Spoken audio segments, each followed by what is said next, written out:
আসসালামু আলাইকুম। Hello viewers, আপনারা কেমন আছেন? আশা করি ভালো আছেন। আমি আলহামদুলিল্লাহ ভালো আছি। আজকে আমি আপনাদের সাথে শেয়ার করব বাসায় থাকা অল্প উপকরণে চুলায় কিভাবে পিৎজা তৈরি করতে হয়।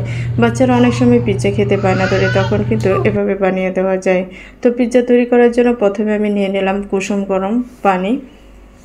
তারপর এখানে আমি দিয়ে দিচ্ছি 1 চামচ চিনি, 1 চামচ ইস্ট, স্বাদ মতো লবণ। এখন এটাকে আমি 5 মিনিটের মতো রেস্টে রেখে দেব। 5 মিনিট পর এখানে আমি দিয়ে দিলাম 1.5 কাপের মতো ময়দা। এখন ময়দা দিয়ে আমি একটা সফট ডো তৈরি করে নেব।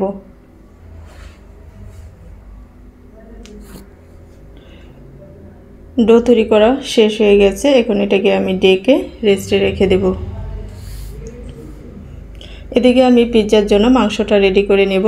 তো এখানে মাংসগুলো ছোট ছোট পিস করে কেটে নিলাম। তারপর এখানে দিয়ে দিলাম গোলমরিচের গুঁড়া, 1 চামচ আদা রসুন বাটা, সামান্য সয়া সস, স্বাদ মতো লবণ। এখন এটাকে আমি ভালোভাবে মাখিয়ে নিচ্ছি। এদিকে চুলায় একটি পাত্র বসিয়ে দিয়ে দিলাম সয়াবিন তেল। এখন আমি চুলায় মাংসগুলো ভেজে নেব।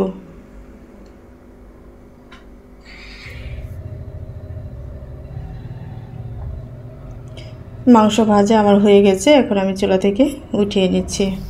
এদিকে পিৎজার ডোটাও রেডি হয়ে গেছে। এখন যে পাত্রে আমি পিৎজা তৈরি করব সে পাত্রে সেট করে নেব।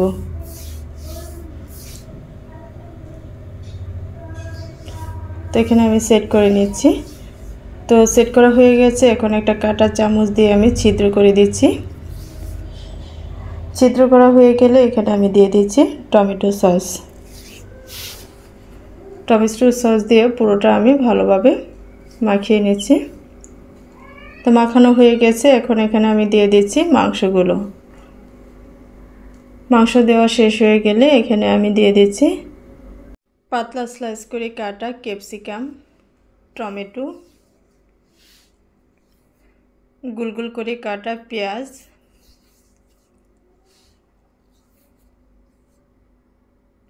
তারপর দিয়ে দিচ্ছি চিজ এবং সব শেষে দিয়ে দিচ্ছি সামান্য অরিগানো এবং গোলমরিচের গুঁড়া। এখন আমি চুলায় একটি পাত্র বসিয়ে সেই পাত্রের উপর পিৎজার পাত্রটা দিয়ে দিচ্ছি। এখন এটাকে আমি ডেকে মিডিয়াম টু লো হিটে 40 মিনিটের মতো রান্না করে নিব। 40 মিনিট পর দেখেন পিৎজাটা দেখতে কেমন হয়েছে। মাশাআল্লাহ বেশ ভালো হয়েছে। তো ভিউয়ার্স, আমার রেসিপিটি কেমন লেগেছে? যদি ভালো লেগে থাকে অবশ্যই একটি লাইক, কমেন্টস এবং চ্যানেলটি সাবস্ক্রাইব করতে ভুলবেন না।